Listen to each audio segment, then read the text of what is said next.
Brought to you by Sensodent K।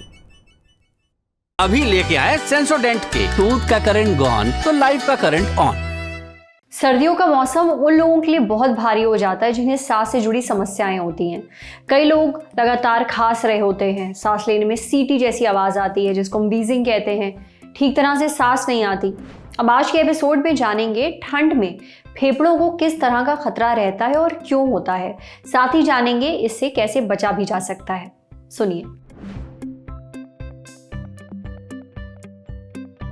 जैसा कि आप सबको पता है कि जाड़े के समय में जब टेम्परेचर कम होता है और फॉग बनता है तो जो हमारे वातावरण में स्मॉग की मात्रा बढ़ जाती है।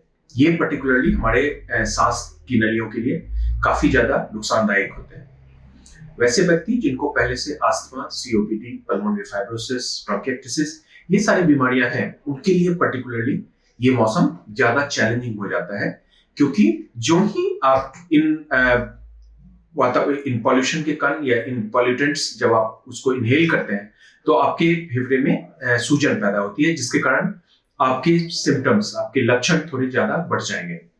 जो कॉमनली हम लोग ओपीडी में देखते हैं वो लोगों को ज्यादा सांस लेने में परेशानी होती है, बलगम की मात्रा बढ़ जाती है, नाक बंद हो जाता है, व्हीज होने लगता है और कुछ व्यक्ति को निमोनिया के साथ भी आ रहे हैं। ये सारा कुछ वातावरण में मौजूद स्मॉग के कारण हो रहा है। पहली बात, जिन व्यक्ति को पहले से क्रॉनिक रेस्पिरेटरी डिजीज है, आपको एक मेंटेनेंस ट्रीटमेंट डॉक्टर द्वारा दी गई होगी। कृपया आप उसको नियमित रूप से यूज करें, क्योंकि ये आपको होने वाले फ्लेयर अप से बचाएगा। इसके अलावा अगर आपके सिम्टम्स सडनली डिटोरिएट करते हैं, जैसे बुखार हो जाना, ऑक्सीजन का लेवल कम हो जाना, खांसी हो जाना, सांस फूलने लगना, तो डॉक्टरों से परामर्श करने के लिए जल्दी से जल्दी जाना चाहिए, क्योंकि ये अचानक से अपने ये सिम्टम्स डिटोरिएट कर सकते हैं। तीसरा, अगर आप स्मोक करते हैं तो स्मोकिंग को बंद करिए, क्योंकि स्मोकिंग अपने आप में क्रॉनिक डिजीजों को बढ़ाता है और ऑलरेडी पॉल्यूटेड एटमॉस्फेयर में स्मोकिंग का एक एडिटिव इफेक्ट है, मतलब आपको एक दो तरफ से आपके लंग्स पे वार होगा। इसलिए स्मोकिंग को जरूर से जरूर बंद करना चाहिए। आपके घर में, किचन में अगर आप ऐसे खाने बनाने का ये तरीका जिसमें कि ज्यादा धुआं बनता है, एग्जॉस्ट का प्रयोग करें, क्योंकि इसका प्रतिकूल असर आपके लंग हेल्थ में पड़ सकता है। सबसे इंपॉर्टेंट है आपका भोज्य पदार्थ, जो आप खाना खाते हैं। मेक श्योर करें कि आप एक बैलेंस्ड डाइट लें, साथ ही साथ हरी साग सब्जी, फल फूल जरूर खाएं, क्योंकि इसमें एंटीऑक्सीडेंट होता है जो आपके लंग हेल्थ को बढ़ाता है। ठंडी चीजें जैसे केला, दही इत्यादि, अगर आपको खांसी वगैरह ज्यादा हो रही हो तो उसको अवॉइड कर सकते हैं, लेकिन हाई प्रोटीन डाइट आपके स्वास्थ्य के लिए बहुत ही अच्छा रहता है। अगर आपको अस्थमा या फेफड़ों से जुड़ी कोई भी बीमारी है या एलर्जी है तो इस मौसम में खास ध्यान देने की ज़रूरत है। जो इलाज बताया गया है वो सख्ती से फॉलो करिए। अब बढ़ते हैं सेहत के अगले सेगमेंट की तरफ, तन की बात। बालों में हाथ फेरने पर दर्द महसूस होता है, बताते हैं ऐसा क्यों हो रहा है।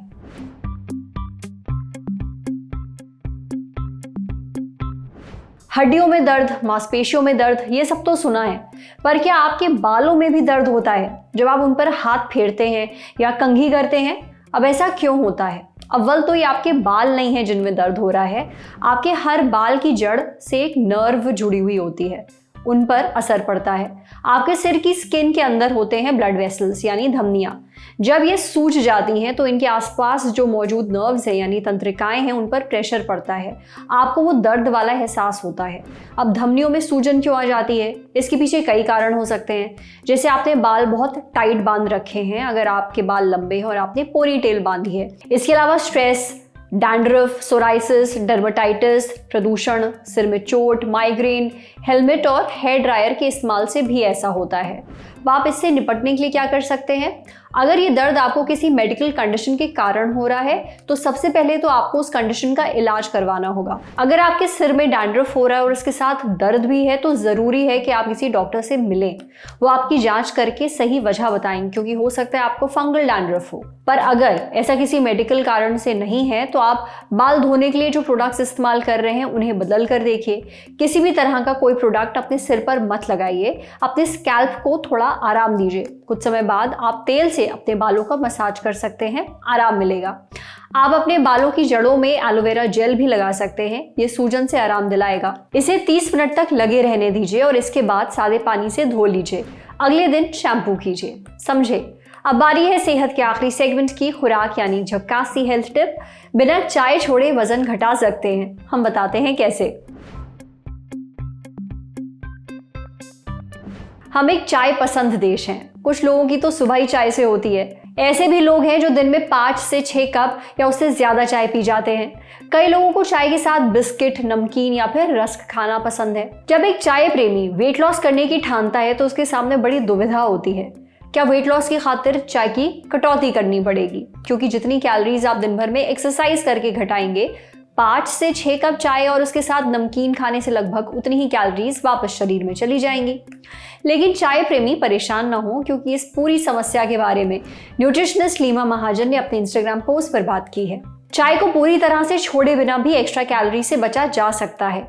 इसके लिए कुछ आसान सी मगर काफी असरदार टिप्स को फॉलो करना पड़ेगा। जैसे कि 1 कप चाय में 33 से 66 कैलोरीज होती हैं।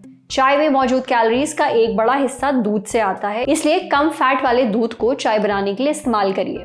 वहीं आमतौर पर एक चाय में 1 चम्मच चीनी डाली जाती है, जिसमें करीब 48 कैलोरीज होती हैं। इसलिए कोशिश करें कि चाय में मीठा थोड़ा कम हो। फिर बारी आती है चाय के साथ खाए जाने वाले रस्क और भुजिया की।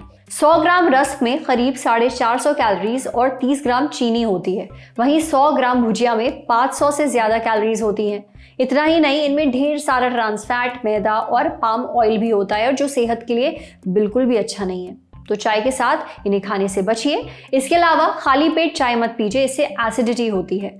एंग्जाइटी, नींद की कमी और हाजमे से जुड़ी दिक्कतों से बचना है तो सोने से कम 3 से 4 घंटे पहले चाय मत पीजिए। इसके अलावा चाय पीने से करीब आधा घंटा पहले और आधा घंटा बाद 1 गिलास पानी जरूर पीजिए। इससे एसिडिटी की समस्या नहीं होगी। कभी भी चाय को रोटी, पराठों, बिस्किट और नमकीन के साथ मत पीजिए, खासतौर पर अगर आप वेट लॉस करने की कोशिश कर रहे हैं। और एक आखिरी टिप, दिन भर में 2 कप से ज्यादा चाय मत पीजिए। इन सभी टिप्स को फॉलो करने से आप बिना चाय छोड़े भी वजन कम कर सकते हैं। आज सेहत पर इतना ही। अगर आप एक डॉक्टर है, हमसे कुछ शेयर करना चाहते हैं तो जो ईमेल आईडी इस वक्त आपको अपनी स्क्रीन पर दिख रही है उस पर हमें एक मेल भेज दीजिए। शुक्रिया।